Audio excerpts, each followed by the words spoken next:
दोस्तों, क्या हुआ जब कर्ण ने चलाया अर्जुन पर अपना सबसे शक्तिशाली अस्त्र। वीडियो में आगे बढ़ने से पहले यदि आप चैनल पर नए हैं तो चैनल को सब्सक्राइब कर बेल आइकन को ऑन कर दे।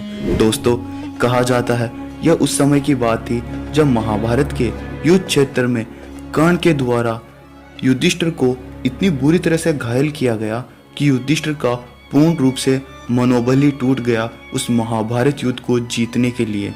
कहा जाता है इसके संबंध में पहले यह कहा गया जब अर्जुन और कर्ण के बीच युद्ध होने वाला था उससे पूर्व ही कर्ण ने कई पांडवों को और उसकी सेना को अपनी महाशक्तिशाली विद्या से रोक रखा।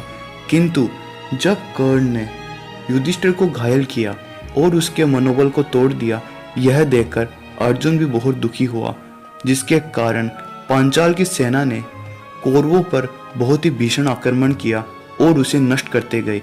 यह देखकर दुर्योधन से रहा नहीं गया और वह कर्ण के पास जाता है और कहता है, हे मित्र, अब तुम्हें मेरी आवश्यकता नहीं अपितु मुझको तुम्हारी आवश्यकता है और इस कौरव सेना को तुम जाओ और देखो उन पांचालों ने किस प्रकार हमारी सेना पर आक्रमण किया।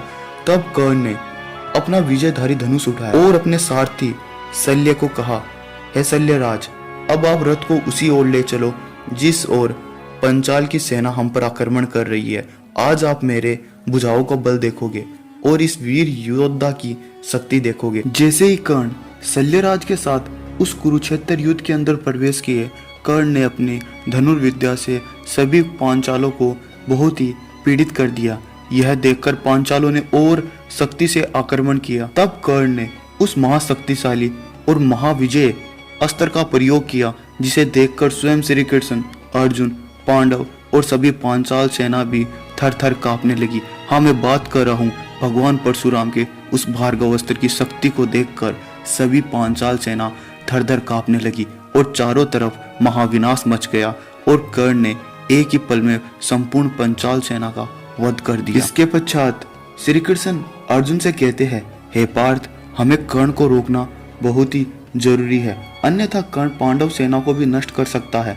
किंतु इससे भी आवश्यक है युधिष्ठिर के मनोबल को पुनः जीवित करना, अन्यथा एक राजा के बिना इस सेना को चलाना आवश्यक नहीं होगा। इसीलिए कर्ण से युद्ध करने से पूर्व तुम्हें युधिष्ठिर के मनोबल को पुनः उत्साहित करना होगा और युद्ध के लिए तैयार करना होगा।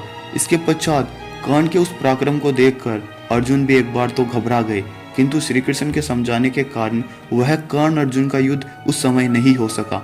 दोस्तों, आपको क्या लगता है, अर्जुन भार्गव अस्त्र का सामना कर सकते थे या नहीं? कमेंट में जरूर बताएं।